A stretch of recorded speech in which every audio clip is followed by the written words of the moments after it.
Good morning. Welcome to Meet the Masters of Insurance.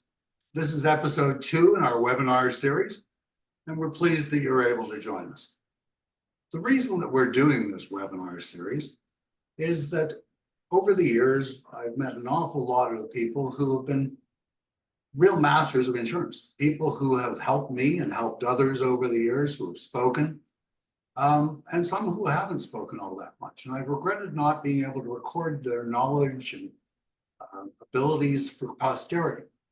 And so we've undertaken, along with a group of others, to interview as many masters of insurance as we can over the next couple of years and create ideally an evergreen project where we have a database of these recordings with transcripts that are indexed so that we and our successors, future generations of insurance professionals can go and listen to what others before them have done to be successful. It's been my experience over the years that everyone who's successful in the business has done it their own way. Even if they come from the same place and from the same background and are partners in the business, they still do things different. Many of the people who I've met have had mentors. Most of them have been members of study groups. Our goal here is to try to help everyone to understand what each of these masters has done to be successful in their own area of insurance. Today, we have with us Zoltan Barzso. Zoltan has been one of the most successful group insurance specialists in Canada over the past generation, past 30 plus years. And he has created a niche, which others have followed into, where, among other things, he has helped his clients to understand how the policies that they buy, the group benefits policies that they buy, are priced, and how the claims history and other aspects of them contribute to future pricing changes. Zoltan has also helped his clients to understand the benefits to their practices, to their businesses, of dealing with a group specialist. And so I'd like to introduce you to Zoltan Barzso. Zoltan, tell me how you got started in this business. Well, it's an interesting beginning to life in insurance. I was actually born in Europe into a peasant family, which made sure that I was related to at least 1,000 people. And we not only did not have running water, we had a well, which gave you cold water. And we had a dung heat instead of a bathroom, an outdoor bathroom. And that's where things began. So for me, I'm impressed with myself every day. How old were you when you came to Canada? I was 6. Yeah. So I was just a child when I came. So English is your second language, but it really is the language that you grew up in. Yeah, yeah. So why did you choose insurance as a career? Well, as it happens, it chose me. I didn't choose it. The one thing I knew for sure when I went to university was I was never going to become an insurance agent. Turns out that the universe had other plans. So what happened was that we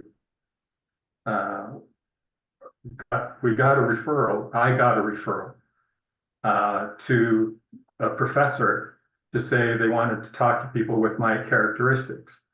And at the time, I was involved in everything from finance to residence committees. So they came knocking at my door. And I thought to myself, I can do this. They're offering me a summer of being a student paid in air-conditioned comfort. This is something I could do. I've done it for 16 years. So we went out into the field and they did the one thing that bound me to this, that more than anything else, was the fact that I don't like to fail. And they sent us out into the field to do some selling. Well, it took me 5 years or 6 years to get to MDRT. That's how long it took me to figure out that there might be a better way.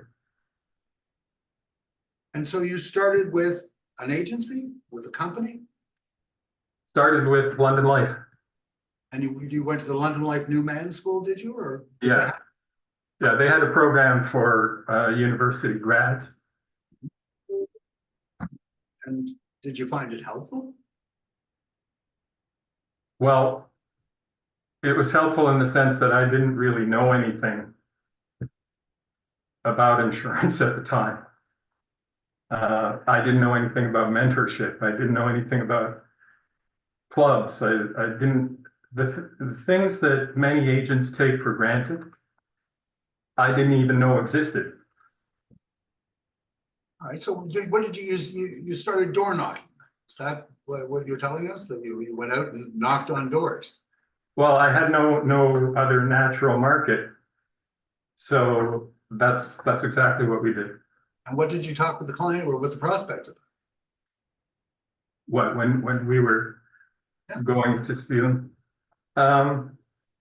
Just that if they had reviewed their benefits program in the last 5 years, that they're probably behind, and they should at least talk to us to see if we can give them a point of view that costs them nothing.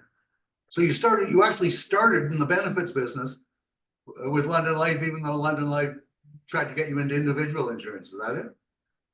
Yeah, because I had nothing to do at night.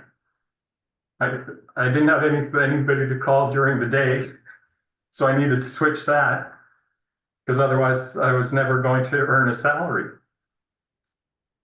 And were you selling mom and pop type groups then at the beginning? Initially, if it moved, if it breathed, that's how it began. But a number of years in, what started to happen was I started to realize that what I was doing was unique. And when that realization came, the ideas about growth started to rise. Okay, we'll come back to the growth. Tell me what made what you did unique. Why was it unique? Yeah. Well, what made it unique? We always talked about reading your contract, about the risks, that if it costs you $50,000 to settle a case, that's more than the premium savings on your group for 20 years. So you start with risk mitigation right from the start. Yes. Because what you're looking for is what makes you unique. If you're selling a product, the product may be unique for a time, but it wears out pretty quickly. How does it wear out? Well, somebody else duplicates it. So even among the insurance companies, there's a new product today, and somebody fine tunes 1 or 2 points of it, and now it's a new product by a new insurance company. Now, your clients were buying benefits from you. I want to come back to MDRT in a minute because that's pretty astounding. But your clients were buying these benefit packages from you. Did it move on from there? Was it a door? Did you use it as a door opener? Or did you stick with group benefits? No, it was definitely different sales, but it was single need selling. It wasn't as sophisticated as some that I've seen. Okay, so you made MDRT. MDRT is designed for life, for whole life par, and doing it with group insurance is pretty unusual. Yeah. Well, it's pretty unusual to care about whether you qualify or not in the group insurance world. Well, at the time that you started, many of the group benefit specialists weren't actually licensed, were they? Correct. Yeah, in fact, some of the larger firms, the so-called number companies, the alphabet houses, they didn't see any need to sell to the executive. We did. So you went to the boss, you went to the person whose money it was, the decision, rather than starting with the HR with, is that what you're saying? If we started with HR, it was always with HR supported by either the VP finance or the president of the company. Because there was one question that always needed to be answered that has been probably the worst answered single question, which is, why do you have benefits? Simple question. And I posed it over the years, perhaps 1,000 times. I still don't have an answer that's credible. Why do you have benefits? So after a client has dealt with you for several years, what do you do to try to help them to understand why they have benefits? Well, we move on actually to, because that's still something they need to work out. We just ask questions around it. Because no one answer is the right answer. But if it's the reason that we make choices, it's important that we know what that value is.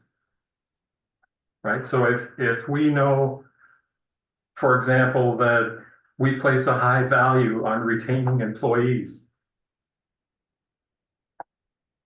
that requires that certain things take place in a contract. So you're always selling to their intent. Do they know whether it actually helps them to retain employees? No, because they don't measure it. That's the second question I always pose is, okay, if that's important, if attraction is important, how do you measure it? Do you measure it when they come in, when they go out, when they slam the door?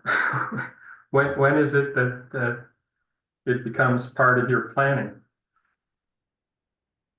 So when you first talk to a prospect, what's important to them is price Always. and then employee retention. Are those the three factors, or are there others? Well, the three broad ones are to attract, retain, and motivate. But it doesn't matter because they very seldom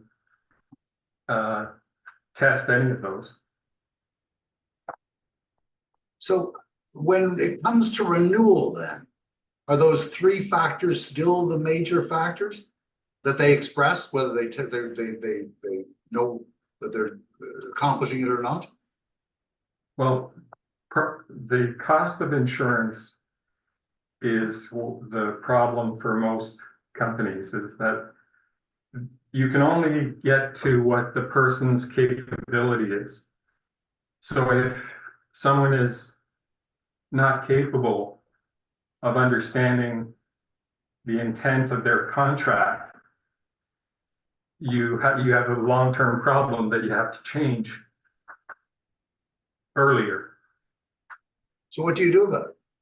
When do you start educating the clients then?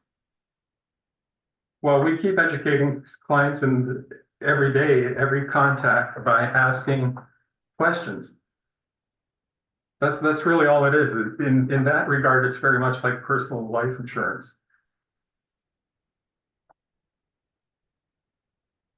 Okay, and are they, if you are dealing with an HR person and the boss, are the answers often different or the same? That's an interesting piece. The president always has a different take on it, but only because he doesn't work with it every minute. The HR person very well might.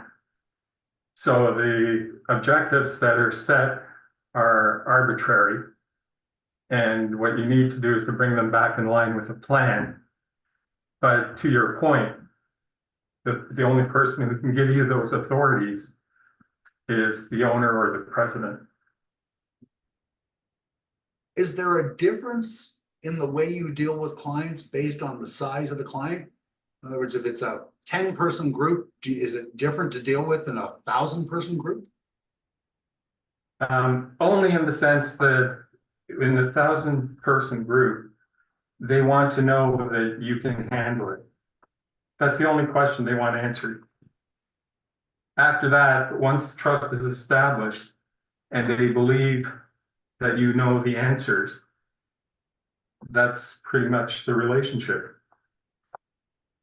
Very early on, I recall that you developed a rate model program so you could tell the client in advance what the premium should probably be even before the renewal came from the company. And you were one of 2 people I knew who was doing that, Peter Emerson having been the other one. How often do you discuss this with the client once they're a client? Which is that, I'm sorry. Rate model.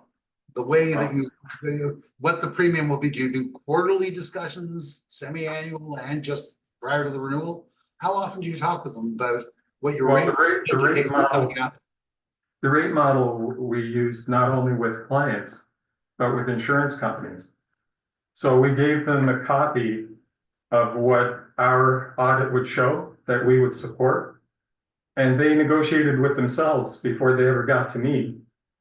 So it would come back to me with the original renewal and their quote unquote negotiated rate.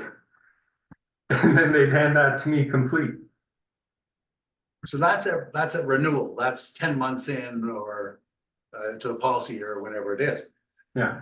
So is the client aware of this before you go to the company with it? Do you discuss it with them prior to that? Yeah, you have to make the point that you're doing some work, because what happens is even in clients who there's a large gap between the time I see them on day 1 versus day 2, we call that the renewal.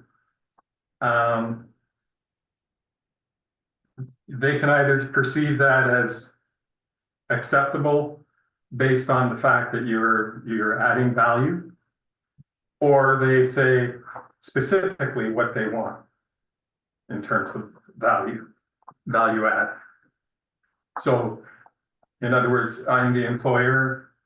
I might very well want to see somebody for my own comfort more frequently than once every 6 months.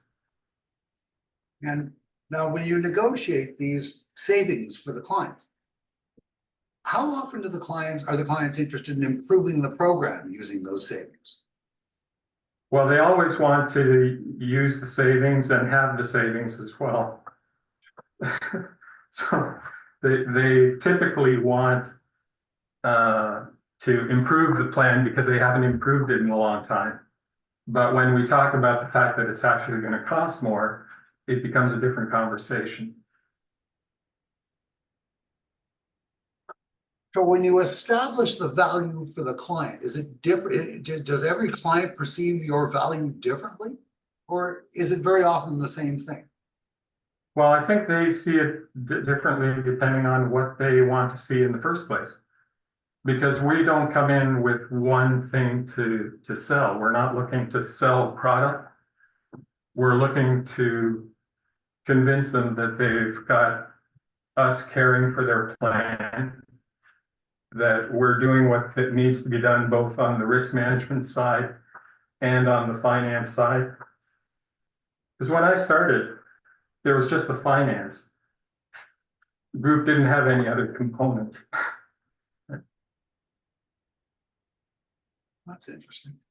So, when we talk with individual clients, we talk about the problems that are theirs and the various ways they can solve them. Do you have the same sorts of conversations with your clients?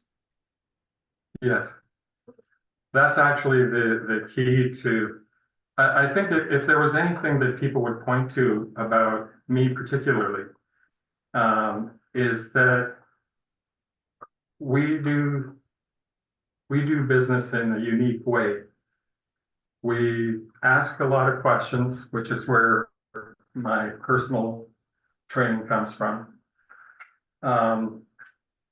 And from there, there really is nothing more than what the normal sales cycle is for any company. The group is different, at least in my experience, because very often you have to sell it every year. Yes. You've retained an awful lot of clients for a very long time. How have you got around that, having to sell it to them every year? We talk about risk management because I think that that's the one area that until Dave Patriarch came along, there was no wholesale conversation about risk.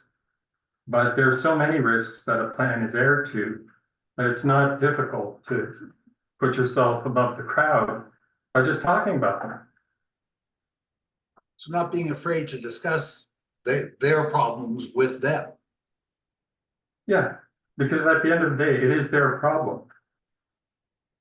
Now you've made a specialty of moving from just domestic companies to multinationals. Yeah. Which means that you had to understand something that most of us don't even deal with. Tell us about that. Well, if you're looking to be unique, you have to be unique. So I started reading contracts and I ran into a case of about 700 lives who had a sponsor for their multinational pooling, but they had never talked to the Canadian sub. So that's where I started, was recognizing that I was alone in that market. Now, reading the contracts and negotiating contracts is different. How often are you actually successful in getting a company to modify their standard contract?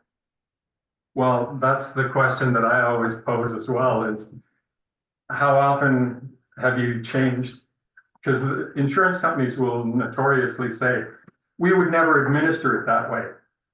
And I always respond, fine, then you won't mind changing the contract. And I've yet to see a modified contract. Do they give you letters of understanding, or is it just trust me, trust me? It's just a blanket, trust me. We would never do that. I don't think we'd ever get. And yet the wording is in the policy. It imparts risk to the client. So if your lawyer changes his mind, and don't forget, it's not this client you're going to be talking to, it's going to be their lawyer. So when the lawyer gets a hold of it, he's going to be benevolent? No, he's not. That's not what we pay lawyers for. No, I think we want a barracuda on our side if we're. Sure. And if there's room to limit the liability, they would take it just like any corporation.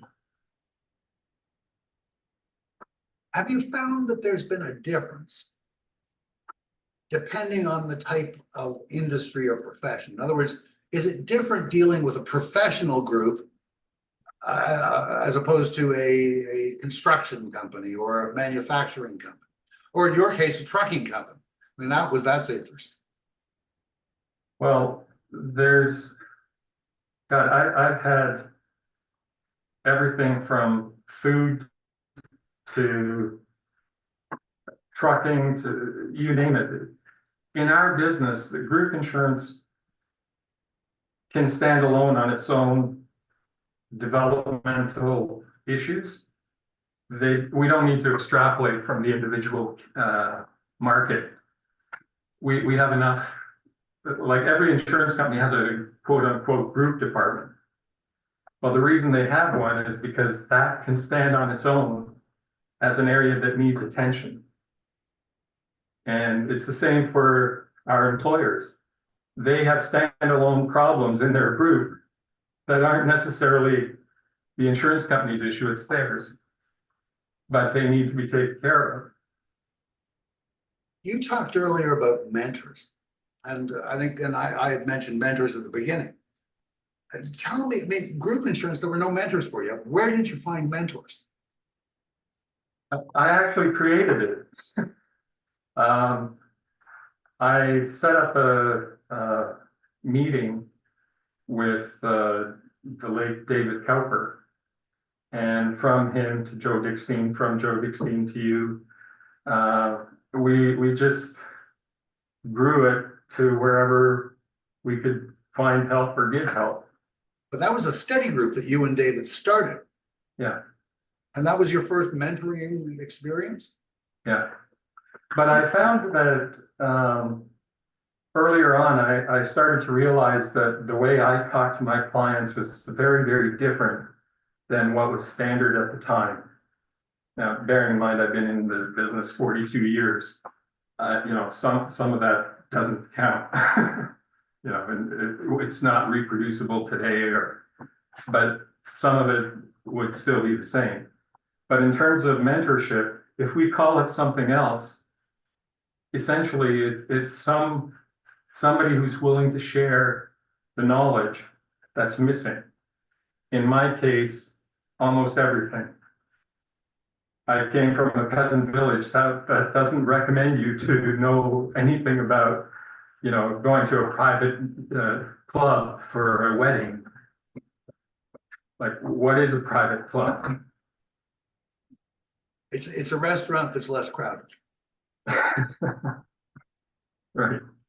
I think you have to belong to one to be able to say that, though. So tell me, I mean, you say your conversations were different. How were they different? So my conversations with Your clients were different. Were they Yeah. influenced by these individual producers who you spoke with? You say you asked questions. I mean, clearly that comes from Joe. Yeah, but those things are good for any capacity.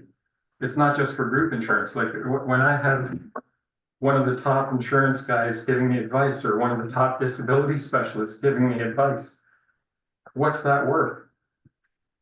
And it doesn't cost anything, really. I mean, it costs food sometimes, a sandwich. In Joe's case, a hot dog and an ice cream. So you really took all of this information, synthesized it, and took it to the group world, which nobody had done before you. Yeah, because I think mostly group insurance, when I first started, there were 28 insurance companies that sold group insurance. So you would get 28 insurance companies all willing, but clearly you couldn't do analysis on 28. So I used to come in and see full staff pages full of spreadsheet. I remember going to see a client at one point, and he pushed a pile of maybe 6 inches depth of quotes for his group in front of me on his desk. And I swept it aside, didn't even open it. And I said, I don't need any help. I work alone.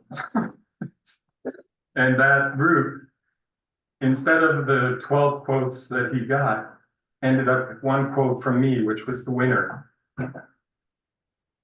And the reason it was the winner is this, not because it's particularly weird or that I did something arcane. It's just the process is always the same. Ask the questions. Some of your groups have what we might call independent contractors as their employee base. That's a very difficult thing to deal with in the group world, I think.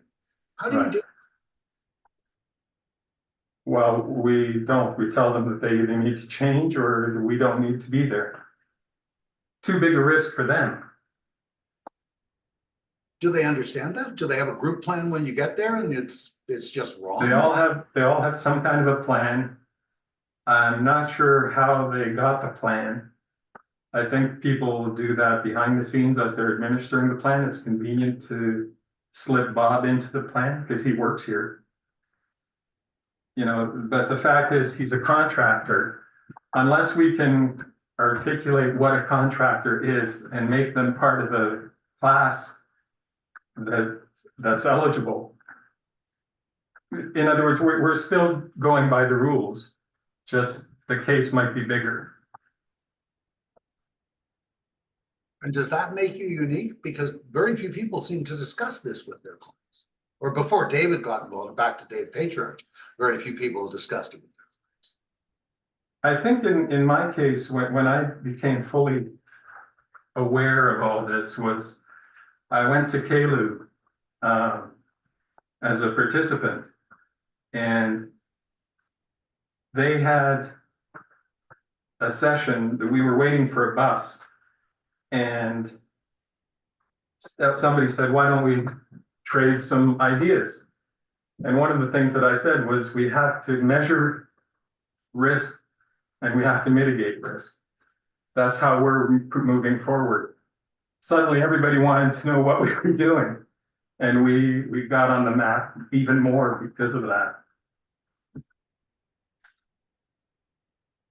Do you mentor others? That means you're talking about mentoring people at KLU there, really. Then I want to know how you mentor your clients, because that's something else. Yeah. I have mentored people. I've worked with people on split cases. Anybody who reaches out has something they're looking for. And this business requires stability. So why wouldn't I help? Now you mentor your clients as well. Tell us about that. Well, in some ways, I'm not sure which in particular. But you said at the beginning earlier that you ask clients questions to get them to understand that it's their problem, what the problem is, and what they're doing about it. Is that mentoring them? I suppose it is, because what you're doing is teaching with no reservation. That, in my mind, that's what mentorship is. What motivates you? Initially, money. When I graduated from university, that was all there was. And as I became more of a sought after subject matter expert, I realized that people had done for me in that capacity, so I had to do likewise. So, for example, within the study group that you and I participate in, when I was first knocking on the door, nobody turned me away. Nobody said, "You want what?" Right. They were all accommodating. The information came back better than expected. I mean, we started getting involved with research on what was happening inside insurance companies. That was a big deal, and that was thanks to you. Well, Mel Gilbert, there were several of us working on that at the time. Well, that's what it is. It's the chain of knowledge. So, when you came into the business, you didn't have a lot of name recognition. You've talked about that. Is that how you measure your success, by how well you perceive that you've done? We all live with this imposter syndrome that we fight in our entire career. For me, that was a big deal, actually. There was a day that came when I recognized that if anybody was going, for example, with the multinational pooling, at the time, if there was going to be any conversation about multinational pooling, it was probably going to include me. That's when you realized that you'd made it? Yeah, when your expertise starts to put you to the front, that means you're working hard and you're working smart. How hard was that? In the group world, nobody did it. Well, the reason they didn't do it was hard slogging to get through contracts. I'm not a lawyer by profession. So for me, the initial phases of identifying a problem were easy enough, but the solutions that came with it were very different than, say, just sitting in Canada. And trying to debate the merits of the group insurance contracts that we had available at the time. So how early was this that you started using the international market to supplement the Canadian market? Well, strangely enough, I should tell you, we never actually implemented one. It's kind of like the flex benefits programs of old. Everybody quoted flex, every insurance company wanted flex, every company said yes to flex. But I can tell you honestly, I've never sold a flex case. Because when you get to it and you start identifying the risks and the problem areas, you think twice about whether or not you actually want to do something with flex. And it's the same thing with any form of our contract. They all have the same problem, which is there's invariably something that you can't get rid of that's unpalatable. Like, for example, with flex, people think that they're going to save money with flex. Ain't going to happen. You're not going to save a nickel. Why is that? Because I'm giving my employees the choice as to whether or not they participate in the plan. So you have anti-selection, Built in. which means that they're really the risk mitigation, the pooling risk the group insurance is defeated or is reduced. The effectiveness is reduced. Is that what you're saying? Well, yeah, I mean, don't look at anything, just the EP3. I'm sorry, I missed that. Say again? The EP3. EP3. How much has it added to the security of our clients? I think that's a 0. So that's the kind of thing that I see repeatedly. Right now, there's a big push for product sales. So we're swinging back, the pendulum is swinging back from the knowledge base and the risk assessment to product. It's being product driven right now. All right. How long that lasts, I don't know. So speaking of products, is there a difference between selling accumulation retirement products on a group basis or benefits on a group basis? It's easier to sell accumulation on a group. But the problem is that you have to have the expertise. So in my case, I either bring someone who does have the expertise or I don't do it. So even within group, there are areas of specialization. Yeah. Sorry, I don't mean to denigrate group. I'm surprised. I didn't realize. Well, I think that's what's happened to group insurance is it's been commercialized as a product. I mean, you can see ads on television for product called healthcare. You know, now we're going to have the government running healthcare and some form of dental. They've done nothing in the past to tell me that that's a good bet. You know, we don't have anything to say about it because it's going to be mandatory when it comes. But the question is, does that put us out of business? No.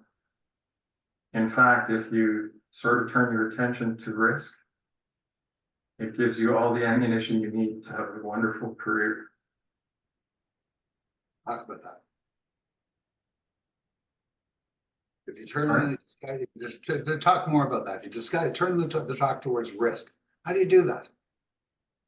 Well, whenever you have a contract, there's 2 parties, at least, and many times more than 2. When we codify something in a contract, we intend to be bound by it.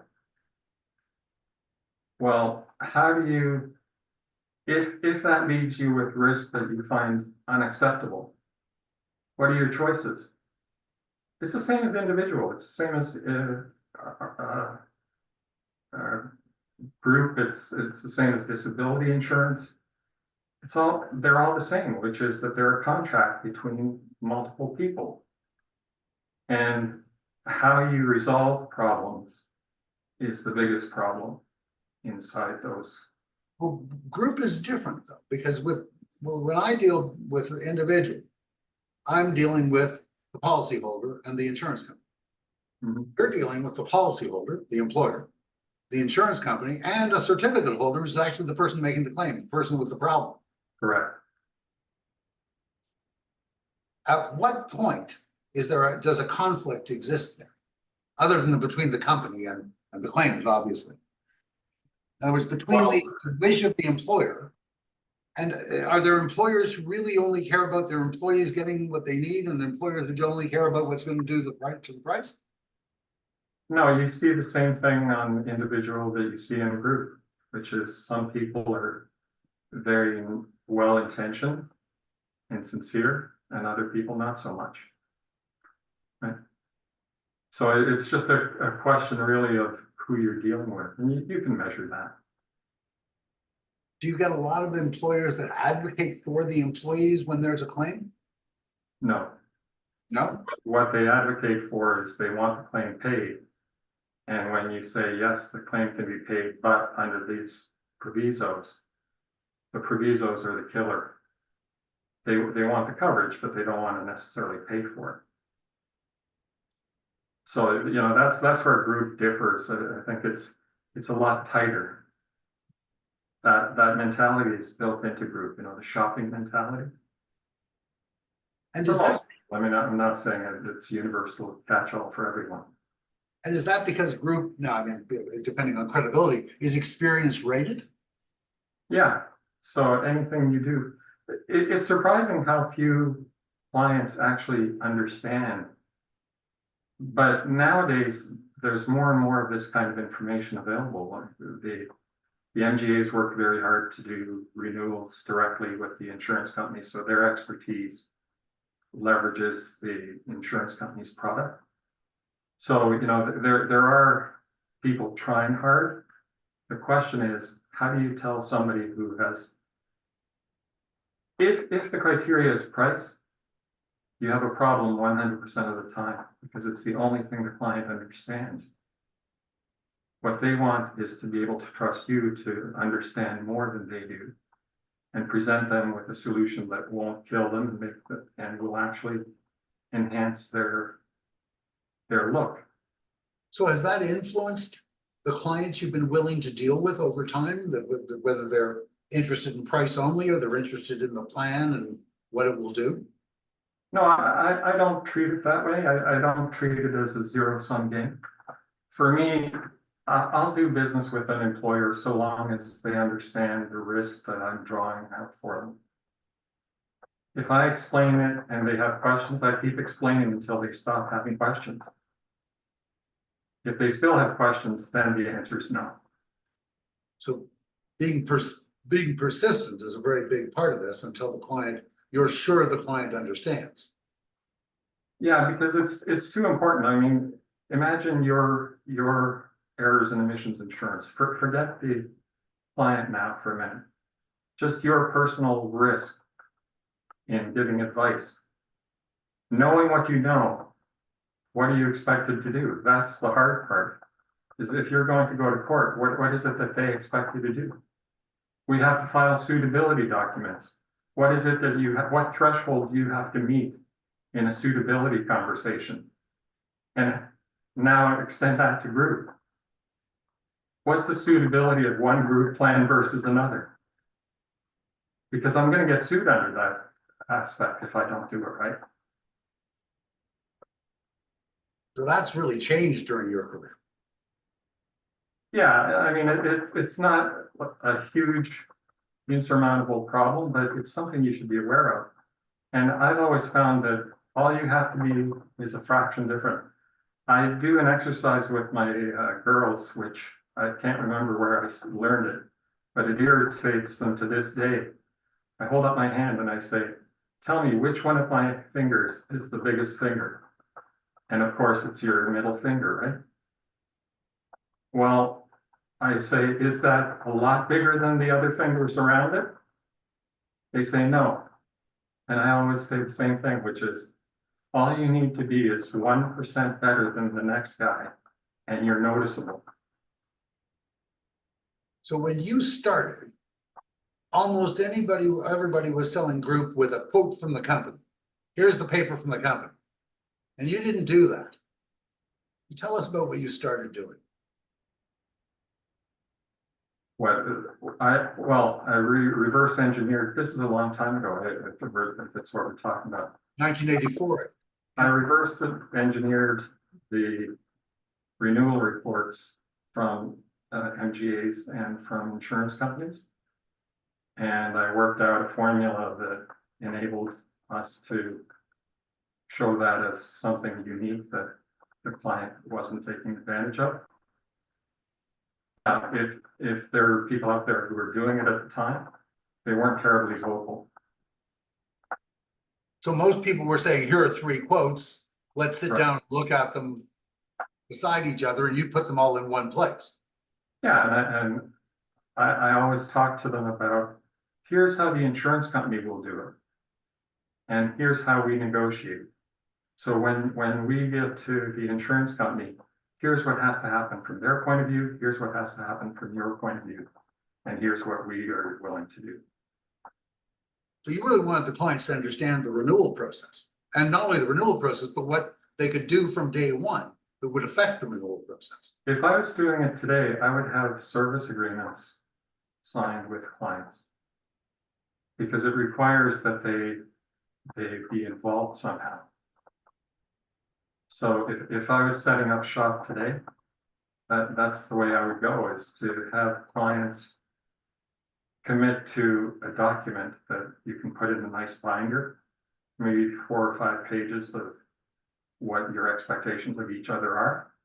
Yeah. Because once you get a client, I mean, when I first started, after the first 5 years, I started selling group insurance at approximately the pace of 1 per month, so 12 per year. And I decided a long time before that I was never going to sell small group. Well, that's not really how it turned out, but I sold a lot of large group as a consequence. Sorry, I'm just reading what Chris has written here about questions.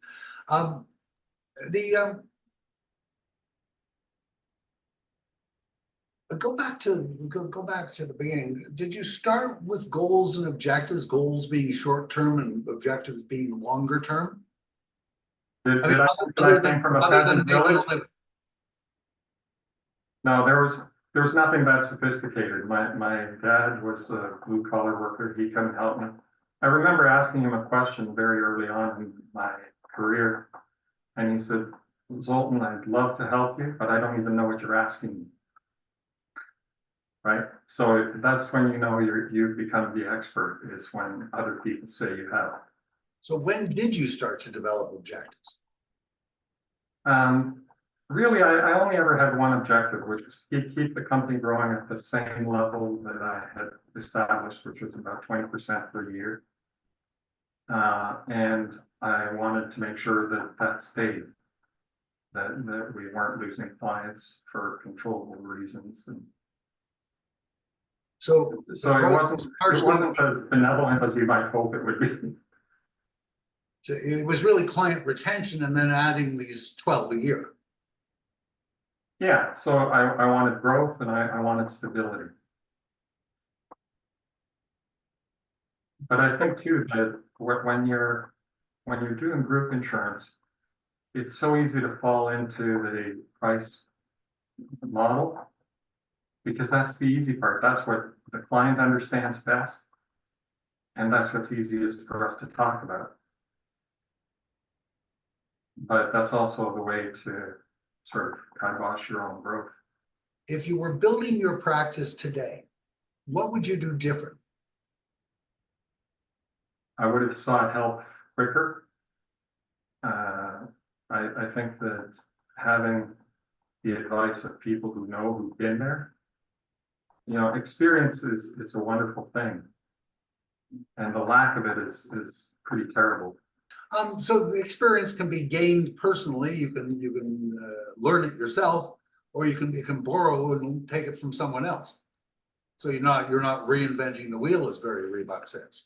Yeah, I think there's something to be said for having someone show you the way. It's kind of like if you're locked in an office building and there's only one exit, it'd be great if you could bump into the janitor who has the keys And he can unlock the door for you instantly, as opposed to trying to go up and down in the building until you find the exit. So would you look for this help to expand your business beyond beyond just group, or would you have stayed in the group business knowing what you know now? I think the staying in the group business has one major advantage, which is that you can grow it based on what you know, what you've become expert at.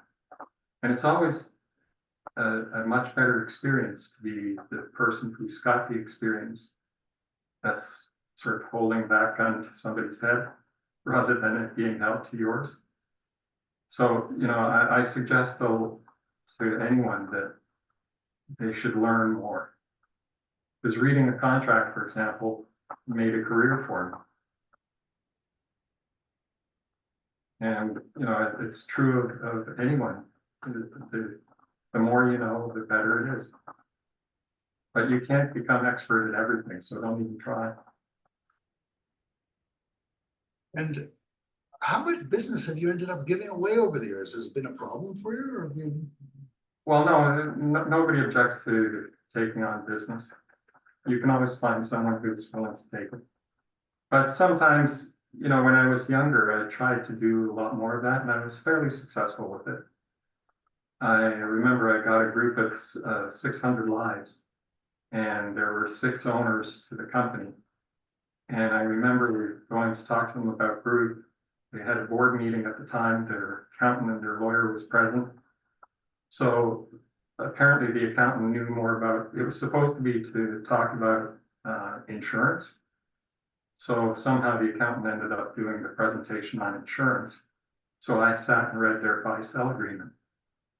And as I was reading the buy-sell agreement, it became clear to me that they were going to be looking as minority shareholders at this company that they had built if that payment was made. And the lawyer said, well, it doesn't matter, the value is the same. One of the shareholders lost it, turned deep red, pounded the table, kicked the accountant out, kicked the lawyer out, and that led to a fairly substantial life insurance sale. But again, it was predicated on one risk item that I shared with them. I said, was it your intent to be diluted out of control? And from there, I didn't need to say anything else. So it was reading the contract and asking a question. And that's easy enough to do because that's how I do. That's how I do business. And But that's sort of an example of what I'm talking about. what does it take to ask the right question? How much practice did you have to do to get to a point where you could do that?